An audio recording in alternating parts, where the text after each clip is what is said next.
Welcome to the number one podcast covering Michigan State basketball. The Final Four is not on the schedule. Join Rod and me, Eric, as we dive deep into the Spartans to get you prepared for every game. Subscribe today for in-depth recruiting updates and fantastic interviews with today's important college basketball personalities like Robbie Hummel. Thanks for having me. I have listened to your guys' podcast numerous times on drives throughout any Midwestern Big Ten city. So I am big fans of your guys' work. Jay Billis. And next time, hey, if anybody in Michigan wants a December tea time, call me. You wimps won't show up, but I'll be there. I'll be there and play in the cold. And Izzo will be in front of the fire with hot chocolate. Coaches Thomas Kelly. No problem. Glad to be back, man. Glad to be back. Mike Garland. You just can't sit there and trade twos for threes. You can't do it. You're going to lose. Coming down the stretch, you're going to lose. And more. You won't find better coverage of Spartan hoops than you will get here. For both the casual and hardcore fan, come along as we take you for a green and white ride. Hey everybody, it's Eric alongside Rod, here to preview MSU's upcoming game against the Penn State Nittany Lions. Michigan State is restarting the Big Ten season, hopefully now with a fixed team to reset the disastrous 0-2 start to the Big Ten season in December. Big thanks to all of you who listen and have shared the show. Happy New Year, by the way. We had our biggest year ever with nearly 100,000 more downloads than we did the year before and over 50% growth. We're so happy that you come along with us and are enjoying the content. Hopefully, 2024 is an even better year, especially for this team I'd end up. I think it's fair to say there's no reason to think this team can't achieve the goals we thought possible before the season began. So continue sharing the show with your friends. Subscribe if you're a new listener. Our commitment to you is to continue bringing you the highest quality pre- and post-game analysis, so stuff that you don't get anywhere else, since that's what we take pride in the show. Also, if you want to support the show, you're more than welcome to at thefinalfoursontheschedule.com/support. All right, Rod, Nittany Lions, Penn State, they're coming to the Breslin Center as we restart Big Ten play. They're 1-1 overall in the conference. They're 7-6 overall. They lost in overtime to Maryland, and then surprisingly beat Ohio State by 3. New head coach Mike Rhoades promised to play fast, and they are doing that right now. They've been made good on that promise, but sort of mixed results in the win-loss column. They're 1-4 versus Power 6. The only common opponent they have with Michigan State is Butler, who beat the Nittany Lions by 10 on neutral floor. And of course, as listeners recall, Michigan State beat Butler in the Breslin by, 20, I think. Mm-hmm. Penn State overall in the KenPom is number 104. They have a 102 rating on offense and a 119 on defense. So, I mean, compared to Minnesota last year, they're way better than Minnesota, as bad as Minnesota was last year, but not as the strongest of teams. They do play fast. Their overall tempo is 66. Average length of possession on offense is 55th. They don't shoot the ball real well. They're 32% from 3, and they're ranked 112th on twos. They don't offensive rebound much at 206. They're sort of middle of the pack from the free throw line at 127th in free throw attempts to field goal attempts. But they do shoot pretty well. They're 73% from the line. They do really well offensively in not turning the ball over, despite playing really fast. They're 72nd in turnover percentage. And on defense, they force a lot of turnovers. They're number 9th in the country, which puts them a turnover percentage of 23rd and the steal percentage. So they are actually forcing mistakes as opposed to just having, I think it was the last game, I think that it was a lot of turnovers against Indiana State, but we didn't get the impression they actually forced many. Exactly. Yep. Yeah, they're 167th ranking in 2-point defense and really bad defensive rebounding at 334th, which is just about the worst you can be. They also don't have very good rim protection with a 259th spot in block percentage, and they tend to foul a lot. I mean, all these things in profile, they play fast. Surprisingly, they don't turn the ball over, but they seem to get into you, try and force steals, turnovers, which means that the three-point defense might be decent, but they make them susceptible to layups and things like that, which would explain their bad twos. And they foul a lot, which also, if you're extending your defense and sort of taking chances, I would imagine you'd foul a little bit more than the average team as well. Yeah. Mike Rhoades, who is in his first year there, they brought him in from VCU just to reset for listeners who haven't seen Penn State play yet. You recall Micah Shrewsbury did such a great job in his 2 years, particularly last year at Penn State, left to take the job at Notre Dame. Penn State replaced him with Mike Rhoades, who had been the head coach at VCU and had some decent success there. He's Pennsylvania native, so he made some sense. He came in after taking the job, talking a lot about playing fast and pressuring, all these things that I've heard many coaches over the years say coming into the Big Ten, and they'll try it for a while, and then they get it beaten out of them, that it's a mistake. And I suspect that's what will happen here as well. But in year one, he is applying a lot of full and half-court pressure, and it is generating mixed results. It's not quite as drastic as what Brad Underwood was doing his first year at Illinois, if you remember that, where basically every possession was one of three outcomes. It was a turnover, a dunk, or a layup. There was nothing in between because they were so extreme in how they tried to pressure. It's not quite to that level, but they are definitely intent on pressing and trying to turn the game, and I'll come back to this word later. They want to make the game chaotic. That's what they want to do. And so they're doing that. The two Big Ten games, they would have reason to be encouraged by because, they lost to Maryland, but that was on the road and it was in overtime. And then they beat Ohio State, so they were very competitive in those two games. Many of their other losses don't look as good. So I think on balance, my position on them is not very different than it was in the preseason, which is this is going to be a tough year. And particularly if Rhoades is intent on playing the way he was talking about, and he has proven to date that he is, I think they're really going to find it tough. And I think as Big Ten play unfolds, we're going to see that. You start with this game. Is pressing Michigan State really the smartest way to play against them? I don't think so. I wouldn't guess so, I don't think so, but I expect Penn State to do it. And so really the game is as much as anything else is probably going to be won or lost on the basis of how well Michigan State deals with that pressure. And when you can reduce it to that simple of an equation, and you've got an experienced team, particularly with experienced guards who don't turn the ball over as much as many previous MSU teams do anyway, I don't think that's a good matchup. But we will see. It's just it's a restart of the program because they not only did the coach change, but almost the entire roster is flipped.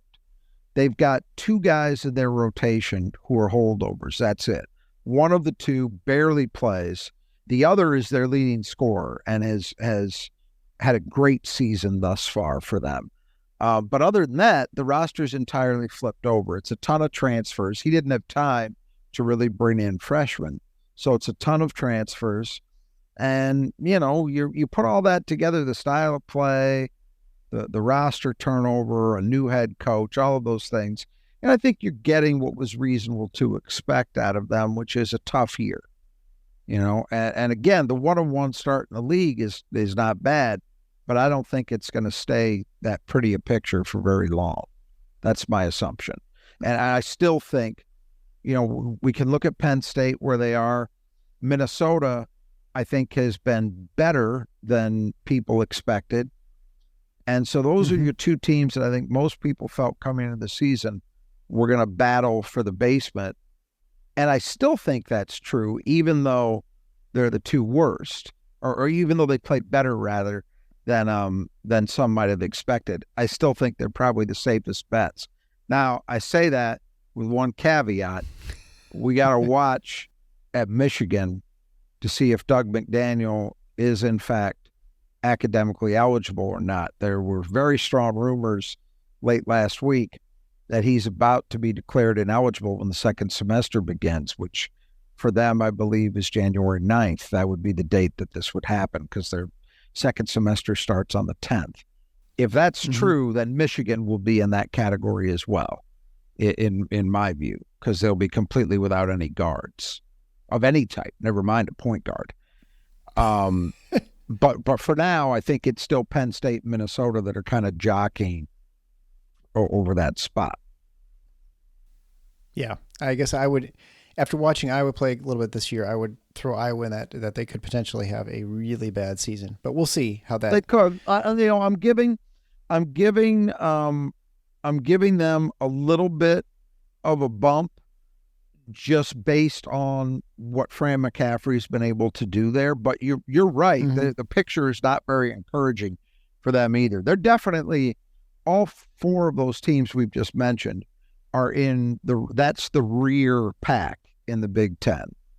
Those are your worst teams in the conference. I think pretty clearly they're the worst teams in the league. Maybe throw Rutgers in there as well, because Rutgers has gone back to early Peichel, just abysmal offense, just the worst. They're still good defensively, but they are awful on offense. And so maybe throw Rutgers in that pack as well. And those five are in some order likely to be your bottom five in the conference.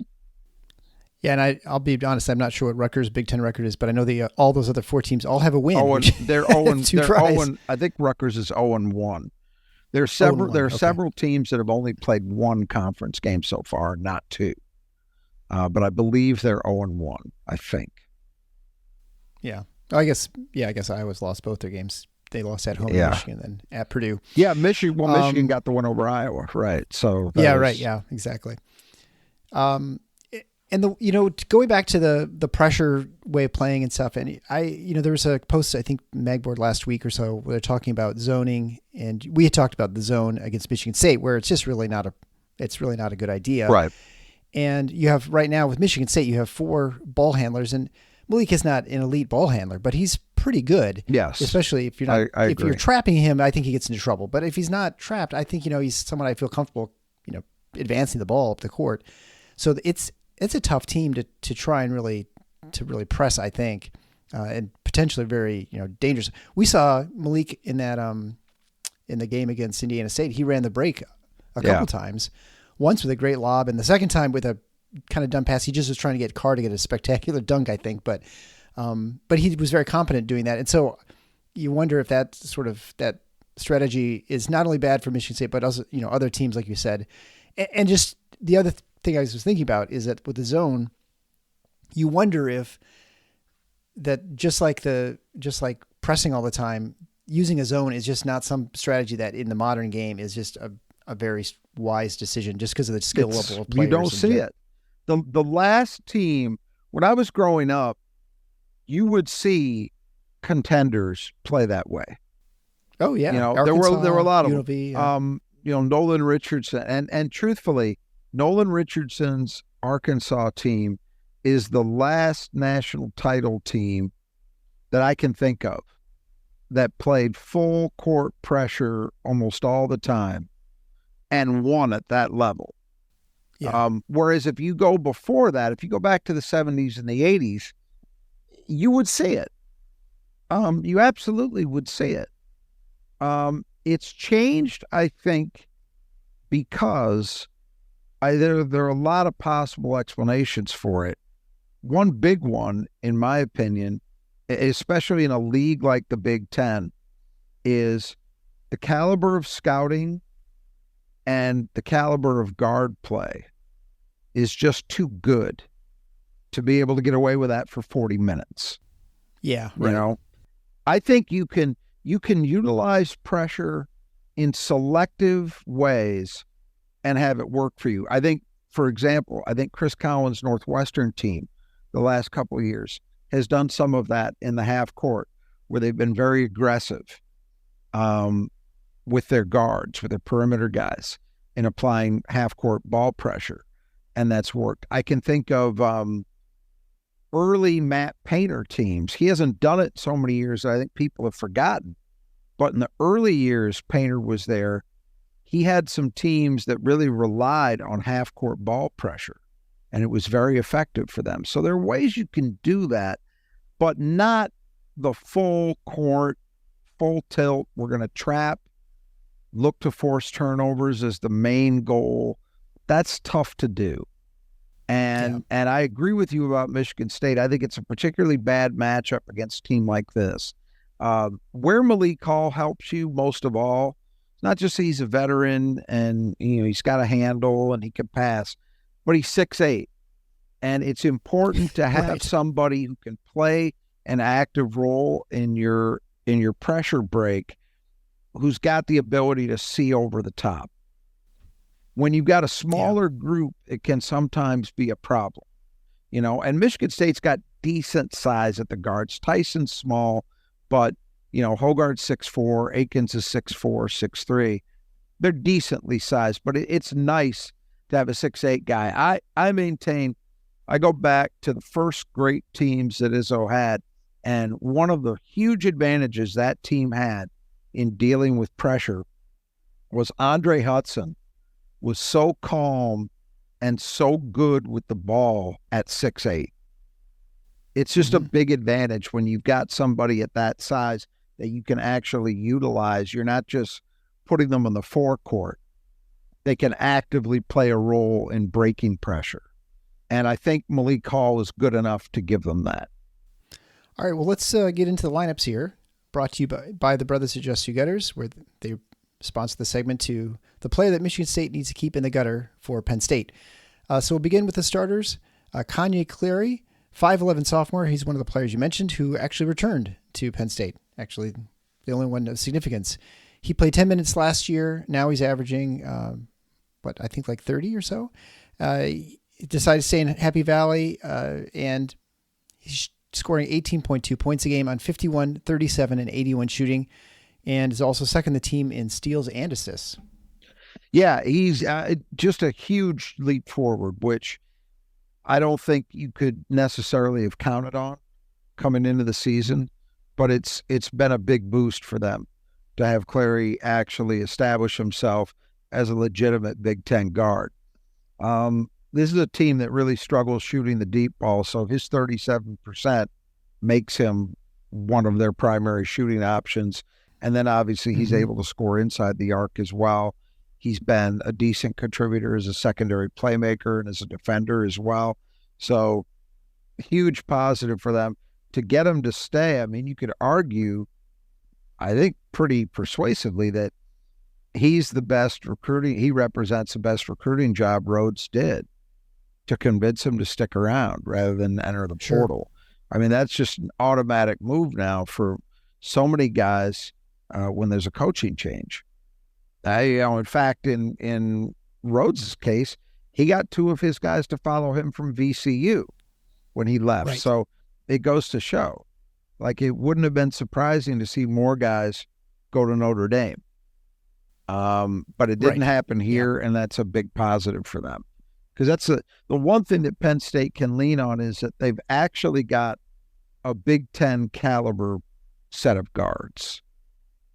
I'm not saying they're the best guards in the conference, but they hold up. They measure up when you compare them.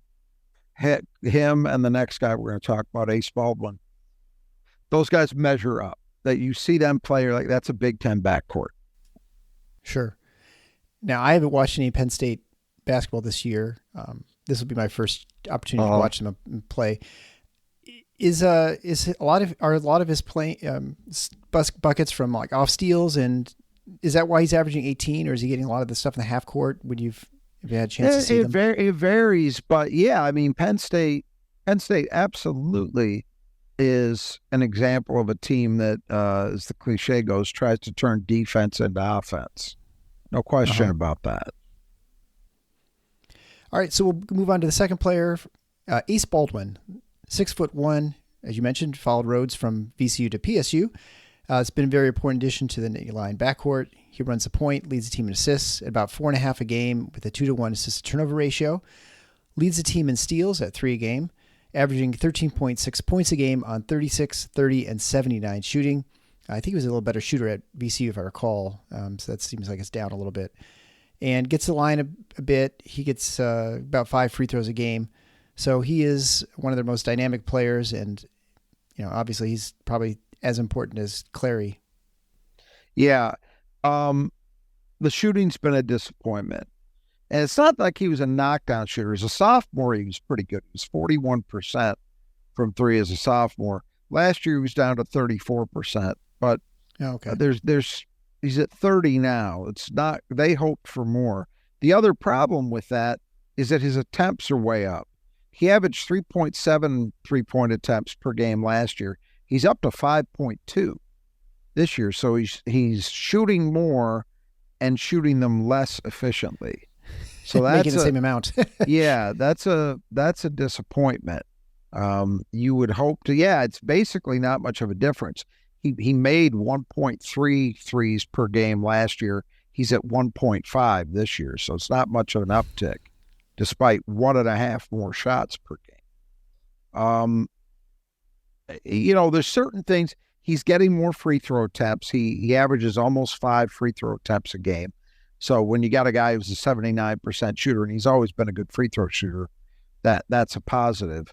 As a playmaker, he's been solid. I think they'd maybe hope for a little bit more, but some of that is also down to who he's surrounded by. Yeah, right. People get making shots. It's hard to get assists. But look, the bottom line is this is a guy who I believe he was A-10 Player of the Year last year at VCU. And they had hoped that he would give them he's a different player stylistically than Jalen Pickett was, who was so good for Penn State last year. But I think the hope was, all right, Baldwin gives us a guy, maybe not quite that level of impact, but something close, and a guy who can lead the team, be the point guard, be a very productive player, play like a veteran, and he has provided all of those things. They've got reason to hope. There are enough games left in the season. They can certainly hope that his jump shooting improves in terms of its efficiency. I don't think it's crazy to think that, well, maybe he'll find the range a little more regularly.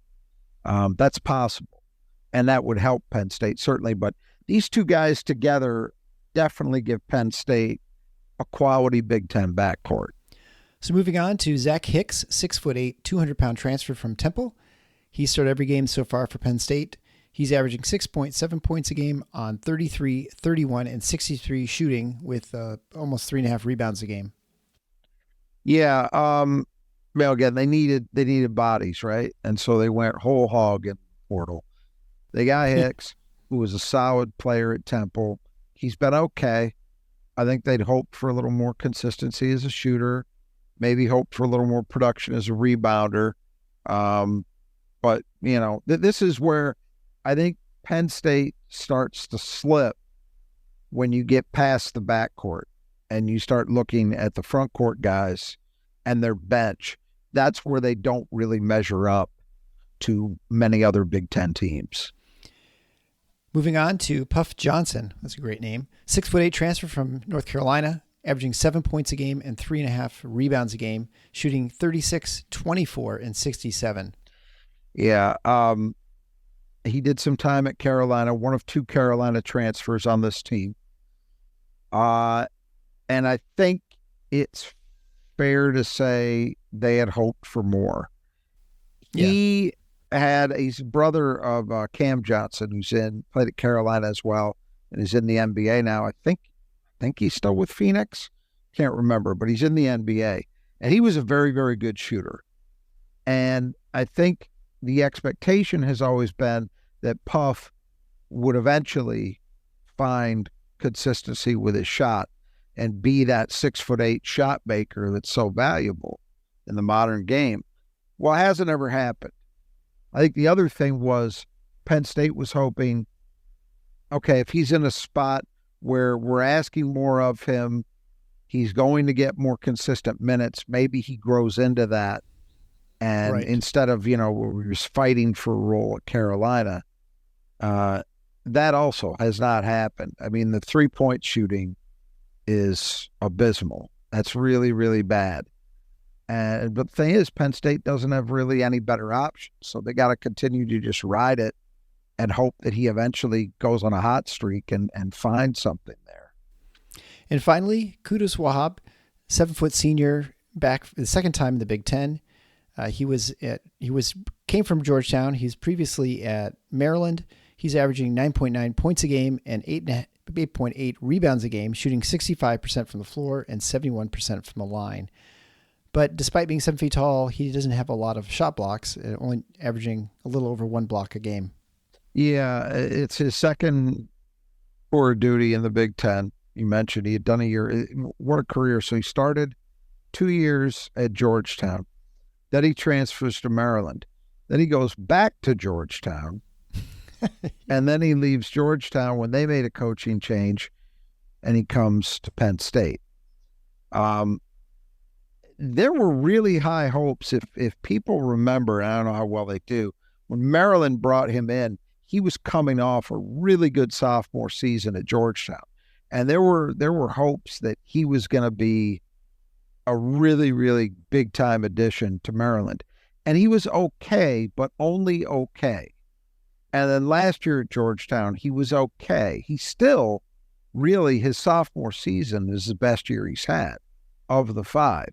But, his production is decent here. Look, Penn State, without him, would have absolutely zero going on in the post.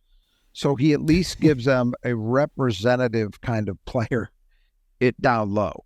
He can rebound. He's not a great shot blocker, but at 7 feet, he at least gives them some kind of physical presence. He's scoring almost double digits, knows his limitations well. So that's why his percentage from the field is so good. If he's taking a shot, it's because he's around the rim. Decent free throw shooter for a big man. So not having a bad year. It's just, I think there's always been this feeling with him that a breakthrough was just around the corner. It's never quite happened. All right, well, who would you then say would be the Brothers of Just Two Gutters player that Michigan State needs to keep in the gutter? Oh, I would probably lean toward Clary just because he's their top scorer. He's been the guy who's been most dynamic for them offensively. So we'll go with him. And just as a reminder, you can check out the Brothers of Just Two Gutters for your gutter work. They are located both in the west side of the state and the Metro Detroit area. You can get fantastic work from them. They can clean out your gutters. They can repair them. They can replace them. They can put leaf guards on them. And critical is they actually get on a ladder and they'll take care of all that stuff so you don't have to do that. They can do not only your residential, but also your commercial buildings if that's necessary. They helped my wife's office. They put up a gigantic section of gutter and did a great job when no one else was willing to do such a, what they would call a small job.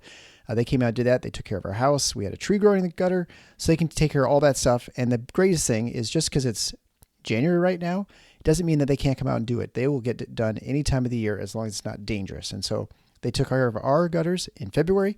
So if you want gutter work done or you're tired of those big icicles hanging on that look like they're going to impale you, call the Brothers to Just Two Gutters, 10% off your estimate if you mention Final Four when you contact them. You can find contact information below in your podcast player or on the episode page at the website at thefinalfoursontheschedule.com. All right, so moving on to the reserves, DeMarco Dunn, 6'5" transfer from North Carolina, averaging 7.2 points a game on 43, 39, and 65 shooting. Yeah, another North Carolina addition, but in his case, and like Johnson, a former top 100 recruit, but in his case, he's at least shot the ball well.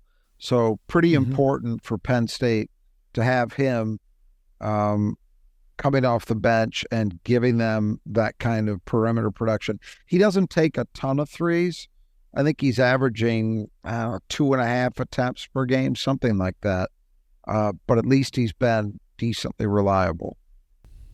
So he's pulling a like one a game or something like that. 1 for 2, 1 for 3 sort of things. Next would be Leo O'Boyle, 6'7", 225-pound transfer from Lafayette, averaging 3.1 points a game and 1.4 rebounds a game in about 14 minutes, shooting 32, 30, and 90. Yeah, obviously the shooting from the floor is not there. When you're taking a guy from a program the level of Lafayette, unless they're a star, this is probably what you're going to get. But Penn State was in a tough position. Rhoades got that job, I think it was April. And, the portal was going, but when you have to rebuild an entire roster, I don't know what the final numbers ended up being, but I'm thinking they probably took in about 7 or 8 guys at least in the portal. So they're not all going to be stars. And so O'Boyle's basically playing a role. He's big enough that, they can play him as a small ball 4 off the bench. And that's kind of what they're getting a placeholder, basically. Next will be Raquandis Mitchell, 6'5", transfer from Kansas City. He's averaging 2.8 points a game in 10 minutes a game, shooting 29, 25, and 67. Yeah, disappointing because he had done some good things for Kansas City. I think they expected, which made it actually all the more important that Clary has emerged the way he has, because I think they were counting on more from Mitchell than they've got. The shooting's been a real struggle, obviously. Next up would be Nick Kern. He missed last game with a lower body injury. He's averaging 5.8 points a game and 4.3 rebounds a game in 22 minutes. He's 6'7" transfer from VCU. He followed Ace Baldwin, and he's shooting 49% overall and 71% from the line and 0 for 8 from the 3. Yeah, he's playing a big role. 22 minutes a game, fair amount for a guy off the bench. And it would be a blow if he can't go in this one. He's obviously a guy who scores primarily inside the arc, but he's also a pretty decent rebounder. And it'll be a negative for them if he can't go. And that just seems, I wasn't able to find a lot.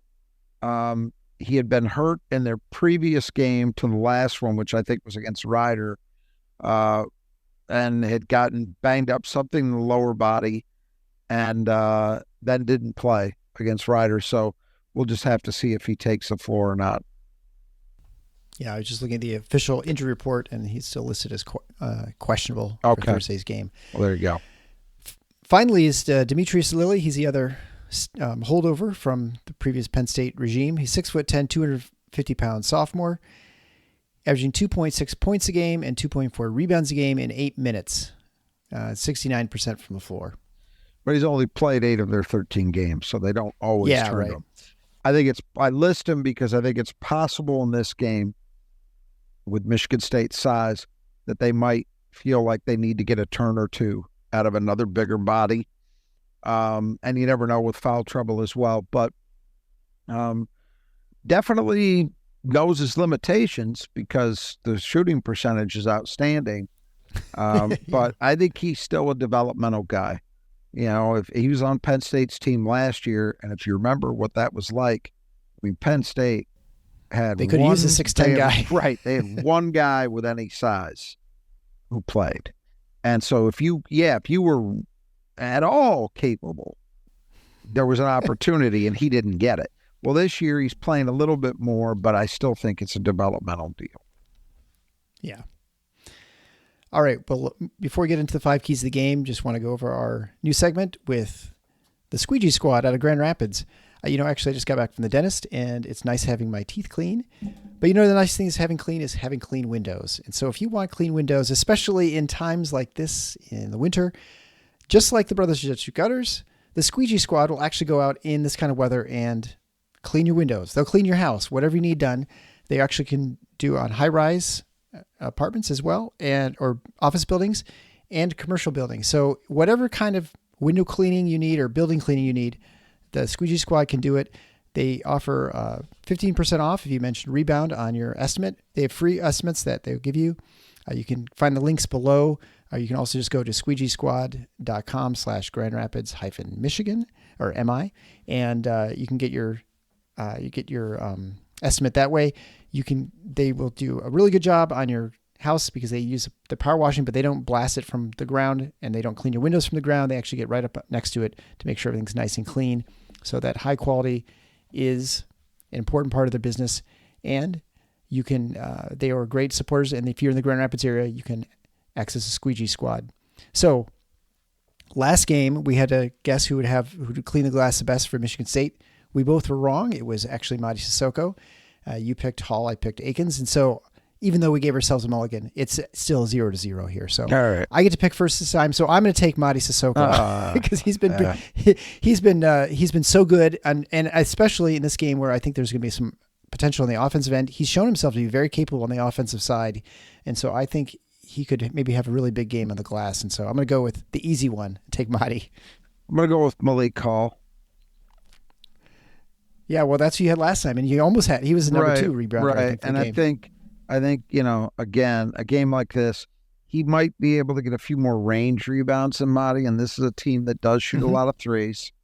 But yeah, he's the next best choice in my opinion. I would have gone Mahdi first as well in this one. You get first pick next game. Because I think what made me lean away from him in the last one is that, going in, Avila is such a perimeter-oriented big man. I just thought Mahdi was going to be away from the basket a lot. And he still was, even with Avila not playing that much. But he just still managed to get to those rebounds. This is not a team where he'll be pulled away some in pick and roll action, but he'll still probably find himself around the rim a lot more often in this game. So he's a solid choice. Yeah, I think there has been a mindset change with him ever since Michigan State had their turnaround. I mean, I think maybe somewhat coincidental, but he definitely has refocused his, putting 2 hands on the ball and just going after those things. And I think worrying less about the other aspects of the game. So let's go on to the 5 keys of the game, brought to you by Nudge Printing. Nudge Printing is a great place for you to get your collegiate and Michigan State apparel, and also other stuff like stickers, like for your computer or for your wall. You can go to Nudge Printing at nudgeprinting.com. There you can get 20% off your order if you type in Final Four. That's just one word. And the coupon code at checkout. They have high quality, super popular stuff. They've got all kinds of vintage logos for Spartan gear. They've also got all the classic stuff. They're instrumental in the Spartan Strong fundraising effort back in February. Gabe and his wife, Brittany, are great Spartans, and they do everything here in the state of Michigan and Portland.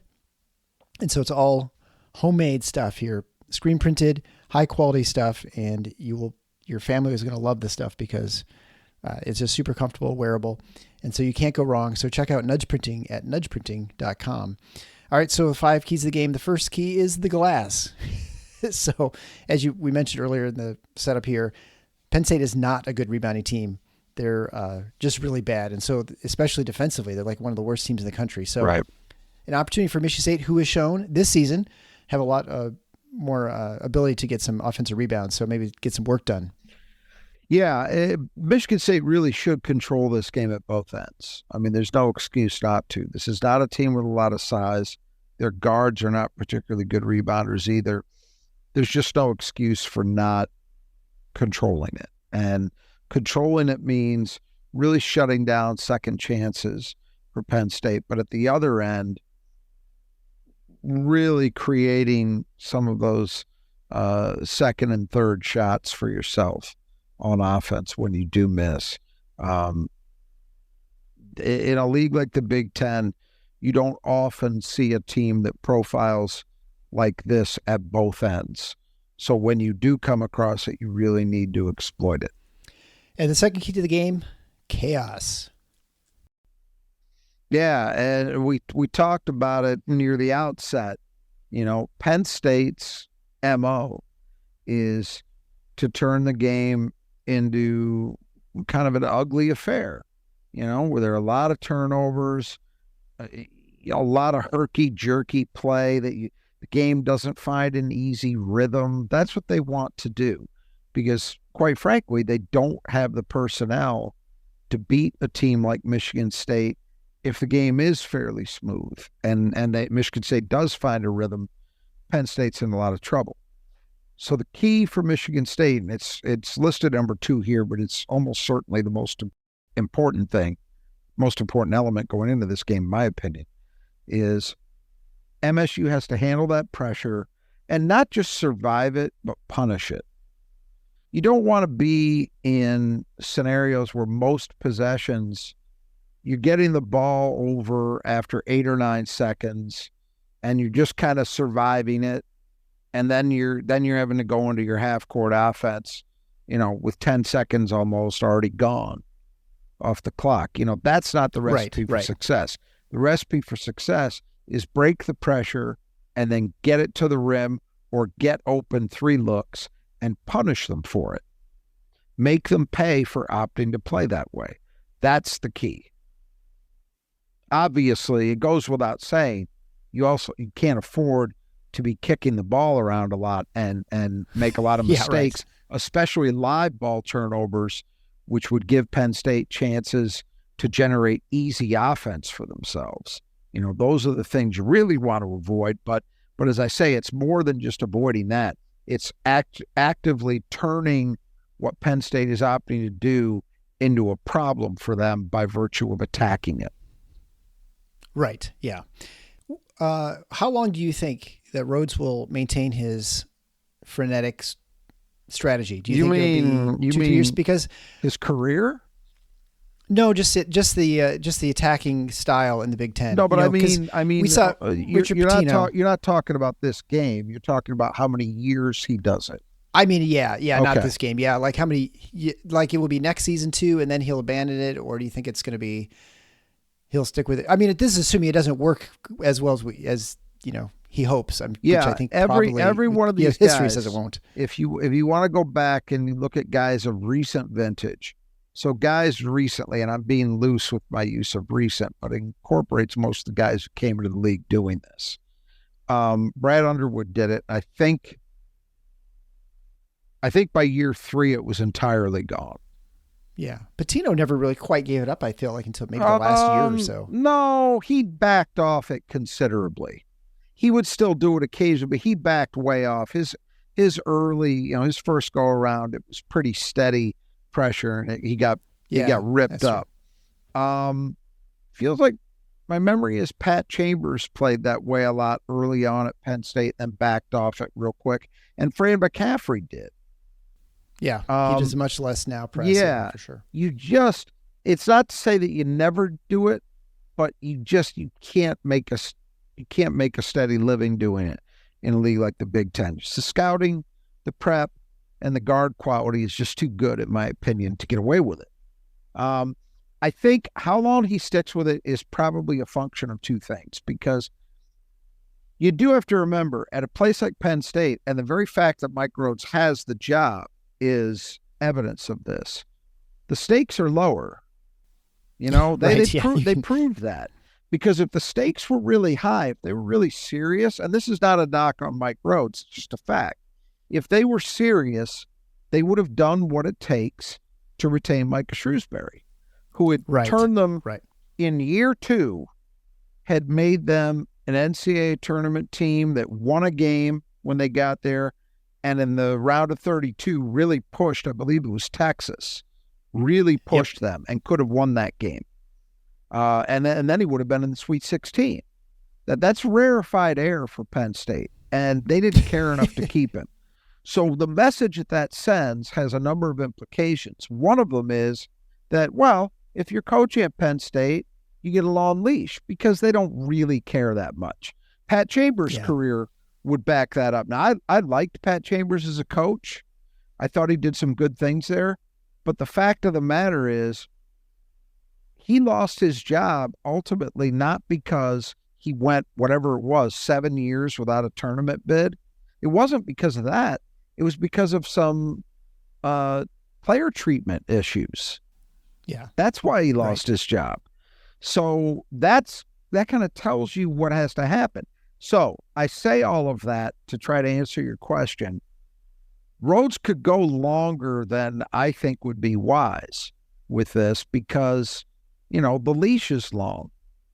It's not like, Brad Underwood at Illinois, he knew by year 2, he needed to show real progress, and year 3, he needed to be winning in that job, so he didn't have that kind of time.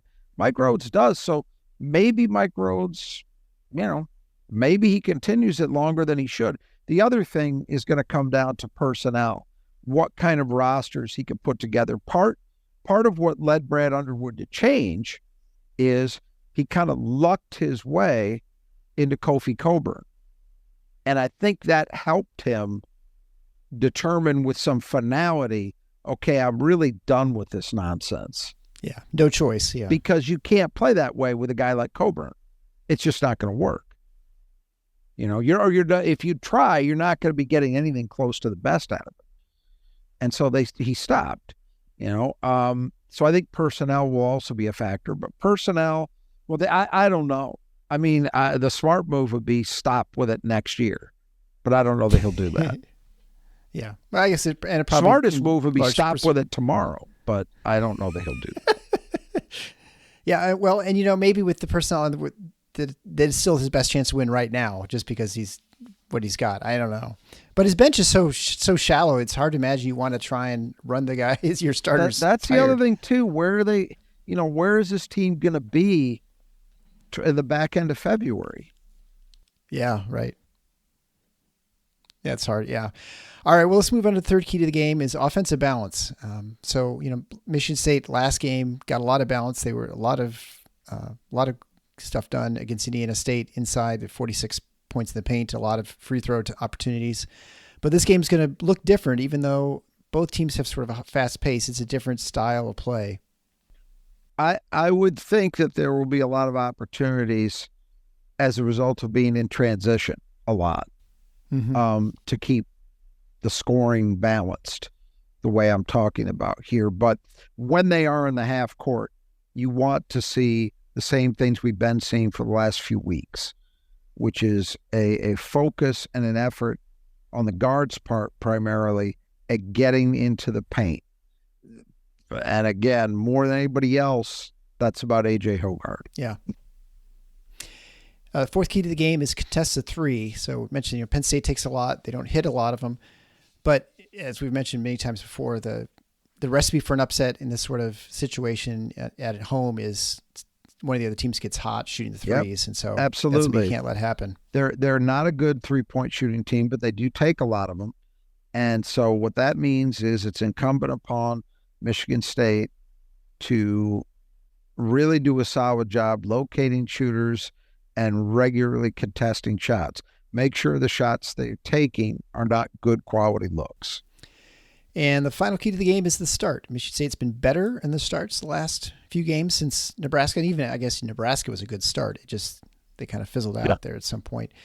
Starting Big Ten play, I mean, you're running out of opportunities, especially starting 0-2 in the hole to begin the back half of the Big Ten season. Well, I mean, this is a must kind of game. I was thinking about it as we were getting ready to start doing this preview. You really, if you're Michigan State, and this is not to dismiss or denigrate Penn State at all, but if you're Michigan State, you really couldn't ask for a better situation to get started back into Big Ten play. Imagine if this game was at West Lafayette. Okay, you're 0-2 in the league. You've been playing a lot better, but now you got to go. Even if it was, in Champaign or in Bloomington, but you're home against the team that's picked to finish last and really hasn't done that much to suggest that was wrong. That's almost a perfect scenario. So just to get that first win out of the way, and then we go from there and try to rebuild this thing, your position in the conference. So I think what that means is for MSU, the last thing you want to do is to allow Penn State to build some early confidence and start to believe that they can hang around and win this thing. That doesn't mean it's a Big Ten caliber opponent, so you're probably not going to win the game in the first half. But you don't want them going into halftime thinking, man, we are in this. We have a great shot to pull this off. You want them to feel as if they're going uphill pretty much from the opening tip. Yeah. Well, I mean, this is a team that beat Ohio State at home. It was at home, and they played Maryland in overtime, and lost. They've done enough. So this is a team that's capable. Yeah, they certainly believe they can win, I'm sure. Yeah, this isn't Alcorn State. Right. This is a Big Ten team. This is, I would say in terms of their quality, Butler beat them by 10. I would say they're in that, but I don't think they're as good as Indiana State. But they're not horrible. They would sit in the middle of the pack probably somewhere of teams that MSU has faced so far. So that's dangerous enough that you don't want to give a team like that reason to start believing. Look back to the Butler game. MSU didn't give Butler a sense that they were really in it early on, right, and allow them to start feeling confident, and they won pretty easily. You want the same thing here. Yeah. All right. Any further thoughts about the game? No. All right. Well, again, I want to thank you everyone for choosing to listen to our show. We really appreciate it. We enjoy putting this show together, and our success is all due to your listenership and sharing it with your friends. Make sure you subscribe if you've not yet. Again, it's free. You can check out more stuff at thefinalfoursontheschedule.com. You can get on the email list for free, where you get notified when new episodes come out. But check out our sponsors at Nudge Printing at nudgeprinting.com, Brothers That Just Do Gutters at brothersgutters.com, and the Squeegee Squad of Grand Rapids at squeegeesquad.com. So until next time, the Final Four is on the schedule. Go green.